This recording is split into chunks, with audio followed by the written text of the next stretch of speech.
రీసెంట్‌గా supreme court governors యొక్క legislative powers మీద ఒక జడ్జిమెంట్ ఇచ్చారు. పాస్ట్‌లో మన క్లాసెస్‌లో గాని, లేదా కరెంట్ అఫైర్స్‌లో గాని తరచూ ఒక విషయం వింటూ ఉంటాం. ఏంటది?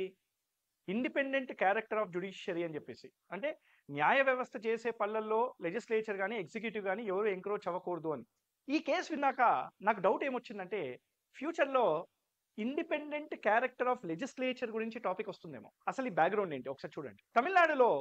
తమిళనాడు లెజిస్లేచర్ ఒక 10 బిల్స్ పాస్ చేసింది. ఆ బిల్స్‌ని గవర్నర్ దగ్గర పంపించారు. ఆర్టికల్ 200 ప్రకారంగా గవర్నరు వీటో పవర్స్ యుటిలైజ్ చేసుకోవచ్చు. ఆ బిల్స్‌ని యాక్సెప్ట్ చేయొచ్చు, లేదా అబ్సల్యూట్ వీటో రిజెక్ట్ చేయొచ్చు, లేదా పాకెట్ వీటో విత్‌హోల్డ్ చేసుకోవచ్చు, లేదా suspensive veto send it back for reconsideration, లేదా ఈ can reserve the bills to the president of India. ఇది ఆర్టికల్ 200 ప్రకారంగా ఉంటుంది. గవర్నర్ దగ్గరికి ఎప్పుడైతే ఈ 10 బిల్లులు వచ్చాయో, గవర్నరు ఆ బిల్స్‌ని సస్పెన్సివ్ వీటో అంటే ఈ cent back for legislature.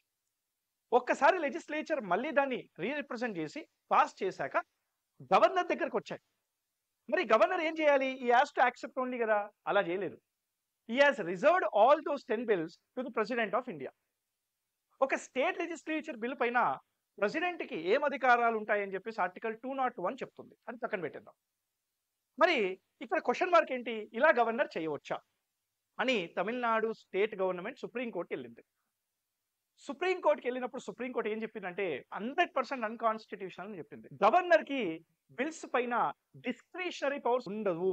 Governor has to act upon the aid and advice of the council of ministers only. Point number 2 very important. గవర్నర్‌కి అసలు పాకెట్ వీటోనే లేదు. విత్‌హోల్డ్ చేసే ఒక అధికారము, ఒక టైమ్ లిమిట్ అనేది ఉండాల్సిందే అని చెప్పింది. ఆ టైమ్ లిమిట్ కూడా చెప్పింది. 1 మంత్ లోపల గవర్నర్ డెసిషన్ చెప్పేయాల్సిందే అని చెప్పింది. మూడోది విషయం సార్.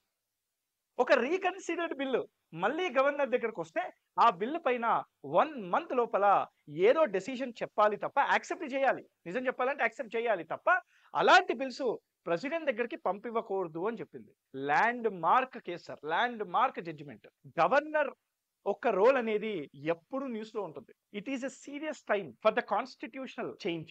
లెజిస్లేచర్‌లో గవర్నర్ యొక్క ఆఫీస్‌ని దానిలో అమెండ్మెంట్స్ తీసుకొచ్చి పర్ఫెక్ట్ పొలిటికల్ పార్టీ అంటే పొలిటికల్ ఏజెంట్‌గా కాకుండా ఒక కాన్స్టిట్యూషనల్ ఏజెంట్‌గా అతని రోల్ అనేది భారతదేశం చూడాలి అని చెప్పి నేను కోరుకుంటూ ఉన్నాను. సర్కారియా కమిషన్ గాని, కుంచి కమిషన్ గాని, లేదా వెంకట చెల్లయ్య కమిషన్ గాని, రాజ్ మన్నార్ కమిషన్ గాని వీళ్ళిచ్చిన సజెషన్స్‌ని ఇప్పుడైనా ప్రభుత్వం తీసుకొని ఆఫీస్ ఆఫ్ ది గవర్నర్‌లో అమెండ్మెంట్స్ తీసుకొస్తారని చెప్పేసి భావిస్తూ ఉన్నాను. సో ఇది the state of Tamil Nadu versus governor of Tamil Nadu case.